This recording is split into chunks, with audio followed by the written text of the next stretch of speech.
Hey guys, this is Christopher Bush with Gunsforgood Coaching.com on how to enjoy working out more this holiday season and into the new year. Anyways, stick around.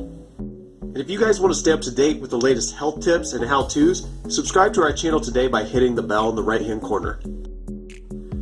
Alright guys, welcome back. Again, I'm Christopher Bush with Gunsforgood.Coaching.com. Here are some tips that I've found for myself and for my clients that have made my workout experience and their workout experience much more enjoyable. This also comes from, background in health coaching and exercise psychology.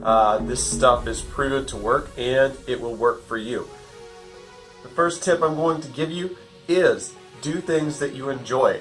That doesn't necessarily mean whenever you are thinking about working out and exercising that those two things have to be synonymous with the gym. They don't. They can be completely separate. What this means for you, it can mean simply things like you want to go join the volleyball league. You want to join maybe basketball. Now, it doesn't have to necessarily mean those things. It could still be that you're a runner and you enjoy that, or you could be a cyclist. All these things qualify for activity, guys. That's what I want you to think about. Don't think about workout as a specific thing, like it's got to be lifting weights, it's got to be running, it's got to be massive amounts of cardio.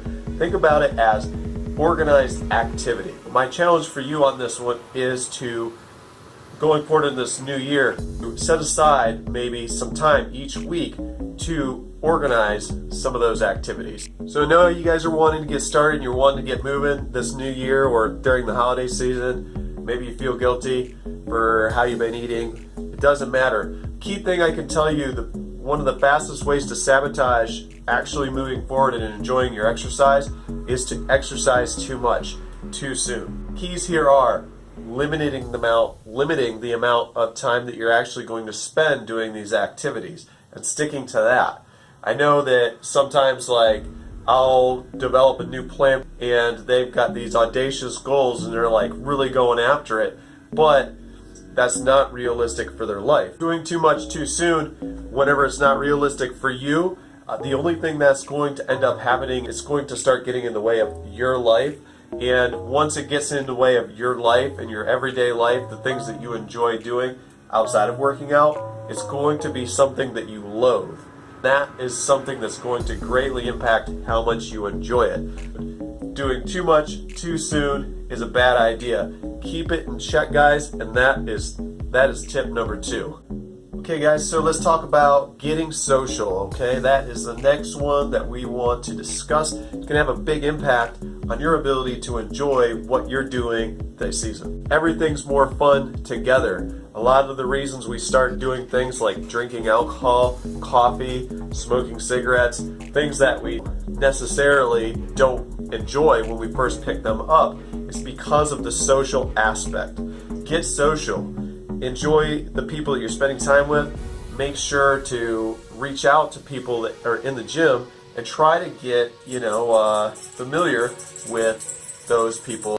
Making friends in the gym or, through leagues or whatever that you choose to do is going to help you stick with your goals and help you enjoy these things much more than just doing them on your own. The next thing would be keep track of your progress. The reason keeping track of your progress is important is you want to know where you started, you want to know where you're at in the future.